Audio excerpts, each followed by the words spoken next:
Hey guys, once again welcome back to my channel. In this video lecture, we will discuss question number 2 and 3. So let's get started.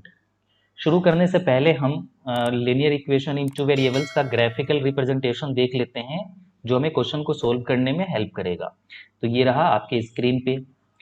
देखिए यहाँ पे condition दे दिया गया है ratio के comparison को करके। अगर a1/a2 and b1/b2 not equal to है तो इस केस में जो ग्राफिकल रिप्रेजेंटेशन होता है पेयर ऑफ लीनियर इक्वेशंस का वो कैसा होगा, इंटरसेक्टिंग होगा, यानी लाइन एक दूसरे को इंटरसेक्ट करेगा। इस केस में क्या होता है, यूनिक सॉल्यूशन होता है। Unique solution it means exactly one solution होगा। और जब किसी भी पेयर ऑफ लीनियर इक्वेशंस के सॉल्यूशन होते हैं तो हम उसको कह देते हैं कॉन्सिस्टेंट। नेक्स्ट कंडीशन है कि जब a1/a2 एंड b1/b2 इक्वल हो बट नॉट इक्वल टू हो c1/c2। तो इस केस में क्या होता है कि जो लाइंस होंगे यानी पेयर ऑफ लीनियर इक्वेशंस जो होते हैं उसका ग्राफिकल रिप्रेजेंटेशन कैसा होगा, पैरेलल होगा। जब हम ग्राफ ड्रॉ करेंगे तो कुछ इस तरीके से आएगा, पैरेलल आएगा। ओके, एंड इस केस में क्या होता है कि कोई भी सॉल्यूशन नहीं होता है और सॉल्यूशन होगा भी नहीं। क्यों नहीं होगा, क्योंकि लाइन जब एक तक एक दूसरे को टच नहीं करे और कट नहीं करे तब तक सॉल्यूशन नहीं हो सकता। और जब सॉल्यूशन नहीं होता है तो हम उसको क्या कहते हैं, इनकॉन्सिस्टेंट कहते हैं। ओके, थर्ड कंडीशन है कि जब हमारा तीनों इक्वल होता है तो इसको हम क्या कहते हैं, कोइंसिडेंट लाइन कहते हैं। यानी जो इसका ग्राफिकल रिप्रेजेंटेशन होगा वो कोइंसिडेंट होगा। कोइंसिडेंट इस मीन कि दोनों लाइनें एक दूसरे के ऊपर में ही आ जाएगा। तो देखो यहाँ पे दो लाइन दिख रहा होगा आपको, एक ब्लैक है और दूसरा ये रेड वाली लाइन है। ओके, ये रेड वाली। इस केस में क्या होता है कि इनफाइनाइट यानी मेनी सॉल्यूशन, इनफाइनाइट सॉल्यूशन होता है, इसके बहुत सारे सॉल्यूशंस होंगे। और जब सॉल्यूशन हो गया तो हम इसको क्या कह देते हैं, कॉन्सिस्टेंट। तो चलिए क्वेश्चन नंबर 2 देखते हैं हम क्या है क्वेश्चन नंबर 2। तो ये रहा आपके स्क्रीन पे। देखिए क्या कह रहा है इसमें भी, a1/a2 b1/b2 and c1/c2 find out करना है हमें। एंड फिर बताना है कि ये जो लिनियर इक्वेशंस है ये क्या है, इंटरसेक्ट एट अ पॉइंट करेगा, पैरेलल होगा या फिर कोइंसिडेंट होगा। तो बस चलिए इसका निकालते हैं कोफिशिएंट की रेशियो। तो सॉल्यूशन कर लेते हैं हम 1। हम सबसे पहले कैलकुलेट करेंगे क्या, a1/a2। a1 एंड a2 क्या होता है, x की कोफिशिएंट है ना, यहाँ भी x की कोफिशिएंट a1 है और यहाँ x की एक कोफिशिएंट a2 है। तो वही चीजें हमें यहाँ पे देखो, x की कोफिशिएंट क्या है 5, तो यहाँ हम ले लेंगे 5 and divided by second equation में x की कोफिशिएंट क्या है 7, तो ये हमने ले लिया 7। ठीक है, अब हम क्या कैलकुलेट करेंगे, b1/b2। तो देखिए b1 एंड b2 क्या होता है, दोनों इक्वेशंस में y की कोफिशिएंट है, तो इन दोनों इक्वेशंस की y की कोफिशिएंट लेंगे। यहाँ पे y की कोफिशिएंट क्या है -4, तो -4 ले लिया एंड डिवाइडेड बाई यहाँ पे क्या है 6, तो ये हमने 6 ले लिया। अच्छा, ये 2 की टेबल में भी आ जाएगा तो 2 से कैंसिल कर देते, 2 2 जा 4 एंड 2 3 जा 6, तो क्या आ गया -2/3 आ गया। अब देखो a1/a2 एंड b1/b2 निकालने से हमें पता चल गया कि ये दोनों एक दूसरे के इक्वल नहीं आ रहा है, तब हम c1/c2 नहीं निकालेंगे। ठीक है, बस यहाँ पे अब वही रीजन मेंशन कर देंगे, a1/a2 नॉट इक्वल टू क्या है, ये b1/b2। जब ये नॉट इक्वल टू है देयरफॉर क्या होगा, therefore this pair of equations, this pair of equations are intersecting, intersecting. बस हो गया ये हमारा आंसर। मतलब ये एक दूसरे को क्या करेगा, इंटरसेक्ट एट अ पॉइंट करेगा। चलिए नेक्स्ट क्वेश्चन देखते हैं। तो चलिए दूसरे इक्वेशन के लिए देख लेते हैं। देखिए दूसरे इक्वेशन में क्या दिया हुआ है, पहले तो वही रेशियो ही हमें कैलकुलेट करना है, यानी a1/a2 निकालेंगे। तो देखिए a1 a2 क्या होता है, दोनों इक्वेशंस में x की कोफिशिएंट यहाँ 9 है, तो 9 एंड अपॉन इस वाले में कितना है 18, तो ये हमने ले लिया 18। अगर इसको हम कैंसिल करेंगे 9 की टेबल से तो 9 1 जा 9 एंड 9 2 जा क्या आ जाएगा 18, 9 की टेबल से कैंसिल हो जाएगा। अब हम कैलकुलेट करते हैं b1/b2।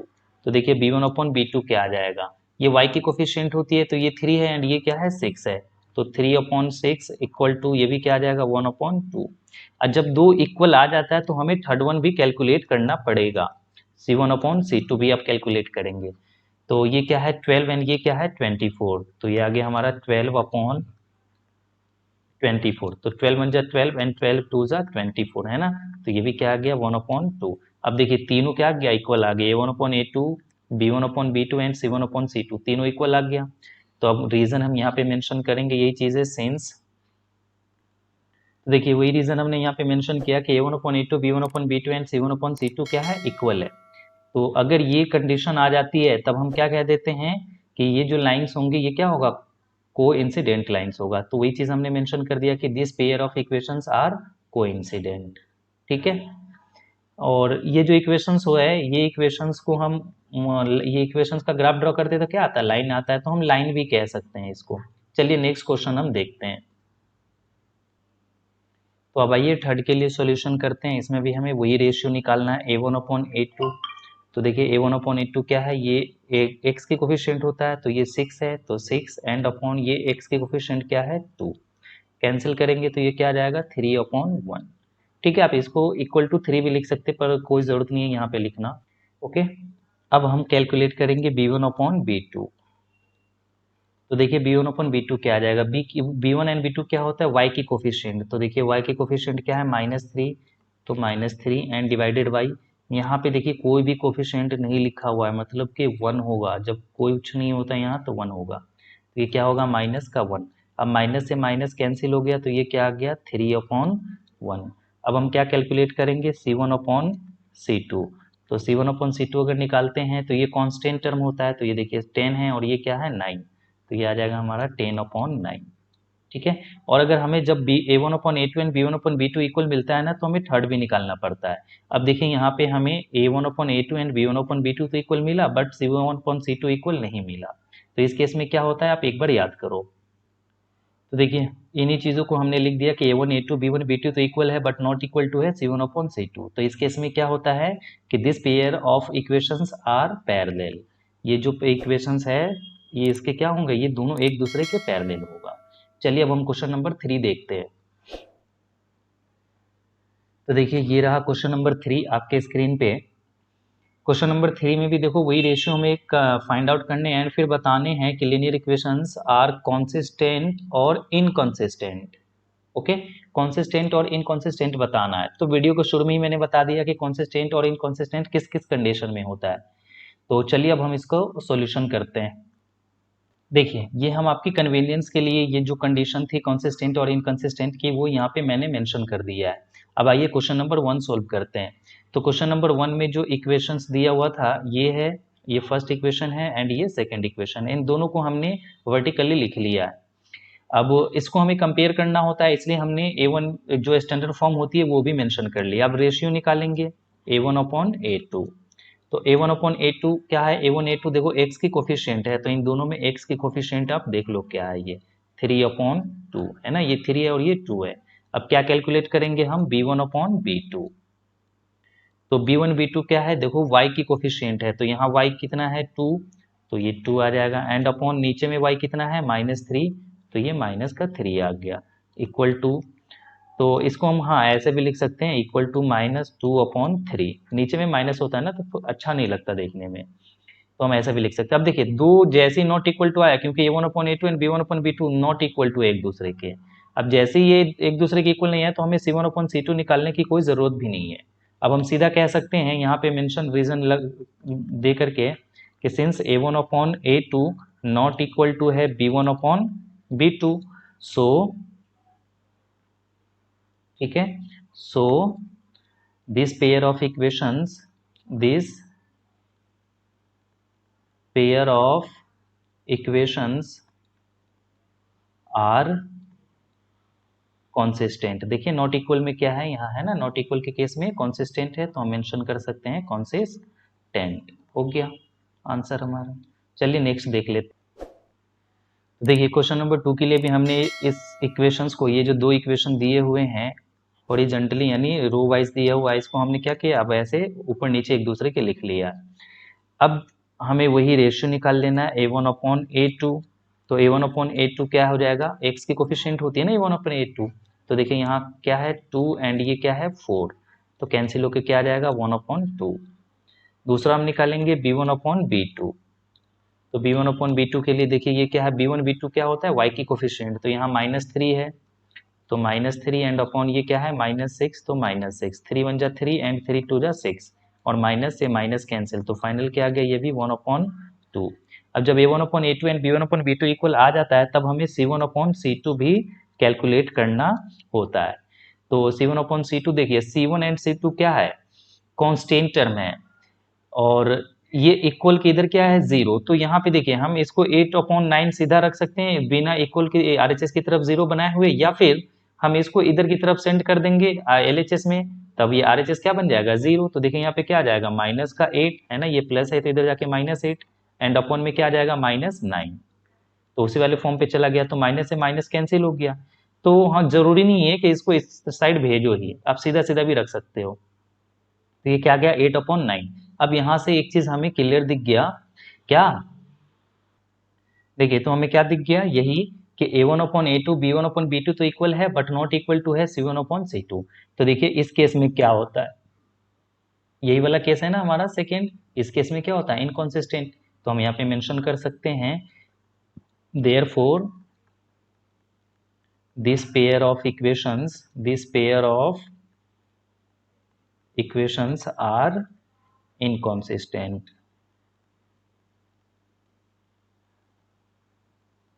बस हो गया। चलिए अब नेक्स्ट क्वेश्चन भी देख लेते हैं जल्दी से। देखिए तो क्वेश्चन नंबर 3 में ये दो इक्वेशंस दिया हुआ है, फर्स्ट इक्वेशन ये है एंड ये सेकंड इक्वेशन है। सेकंड इक्वेशन तो सिंपल फॉर्म में है, लेकिन फर्स्ट इक्वेशन जो है ये फ्रैक्शन में आ गया। तो ऐसा करते हैं ना कि ये डिनोमिनेटर में देखो 2 है और ये क्या है डिनोमिनेटर में 3, तो 2 एंड 3 का एलसीएम ले लेते हैं। 2 एंड 3 का एलसीएम ले लेंगे तो ये सीधा सीधा मल्टीप्लाई होकर क्या आ जाएगा 6, यानी एलसीएम जो होगा कितना होगा 6 होगा। तो 6 से इसके सारे टर्म को मल्टीप्लाई कर देते हैं। ऐसा करने से क्या होगा कि ये फ्रैक्शन से सिंपल फॉर्म में आ जाएगा। तो चलिए 6 से सारे टर्म को मल्टीप्लाई कर देते हैं। 6 मल्टीप्लाई 3/2 और x है तो x, प्लस 6 से इसमें भी मल्टीप्लाई कर देंगे, 6 मल्टीप्लाई 5/3 एंड y है तो y इक्वल टू 6 मल्टीप्लाई 7, है ना। 3 टर्म था यहाँ पे, देखिए ये एक टर्म, ये दूसरा एंड ये तीसरा। तो 6 से हमें 3 टाइम्स मल्टीप्लाई करना होगा। तो देखो 6 से वहां आ गया 1, ये 2 एंड ये 3। अब ये 2 से 6 को कैंसिल कर दो, तो 2 3 जा 6, तो 3 3 जा क्या गया 9, x है तो x एंड प्लस 3 से फिर इसको कैंसिल कर दो, 3 2 जा 6, तो 5 2 जा कितना हो जाएगा ये 10। मल्टीप्लाई क्यों कर रहे हैं, क्योंकि बीच में मल्टीप्लाई है, y है तो y एंड इक्वल टू 6 7 जा 42। तो अब देखिए ये जो इक्वेशन था आप कितना सिंपल फॉर्म में आ गया, है ना। एंड दूसरा इक्वेशन है ये 9x, तो 9x माइनस 10y, तो 10y एंड इक्वल टू 14 है, तो 14 हमने मेंशन कर लिया। ठीक है, अब आइए इसकी रेशियो को कंपेयर करते हैं।